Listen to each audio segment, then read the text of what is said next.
अस्सलाम वालेकुम। A1 TV के साथ मैं हूं अरूज फखर। शामिल करेंगे न्यूज़ हेडलाइंस। बलूचिस्तान में जामे फौजी ऑपरेशन की मंजूरी। दहशतगर्द तंजीमों में कल अदम मजीद ब्रिगेड BLA शामिल। तरक्की नाकाम बनाने के लिए शहरियों गैर मुल्कियों को निशाना बनाया जा रहा है। दहशतगर्दी दुश्मन कुव्वतों के इमा पर हो रही है। एलामिया जारी। नेक्टा फॉल करने कौमी सूबाई इंटेलिजेंस डिवीजन के क़याम पर इत्तफाक। सूबाई अपेक्स कमेटियों की ज़ेर निगरानी राब्ता कमेटियां बनाने पर इत्तफाक।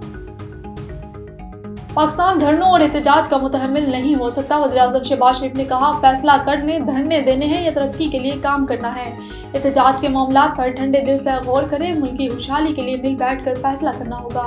मुआशी तरक्की के लिए दहशतगर्दी का खात्मा जरूरी करार। सिपा सलार का दो टोक पैगाम। कहा, मुल्क की सलामती में रुकावट बनने वाला नताइज भुगतेगा। आर्मी चीफ ने कहा, दहशतगर्दी की जंग में हर पाकिस्तानी सिपाही है। हम सब पर आईने पाकिस्तान मुकद्दम है। गवर्नर्स की खामियां शहीदों की कुर्बानियों से पूरी कर रही हैं। अमेरिका की पाकिस्तान में दहशतगर्द हमलों की मजम्मत। दहशतगर्दी के खिलाफ सलाहियत बढ़ाने के लिए मुशावरत जारी। हुकूमती रहनुमाओं से बातचीत के लिए पुरअज़म है। अमेरिकी महकमा खारजा मैथ्यू मिलर ने कहा, सिख शहरियों को खतरात पर भारत से जवाब तलब।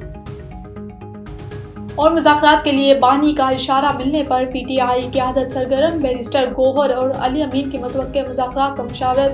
24 नवंबर के एहतजाज की हिकमत अमली पर तबादला ख्याल। न्यूज़ स्टूडियो से फिर वक्त इतना ही। मज़ीद खबरों और अपडेट्स के लिए देखते रहिए A1 टीवी। A1 टीवी, सब पे नजर, अंदर की खबर।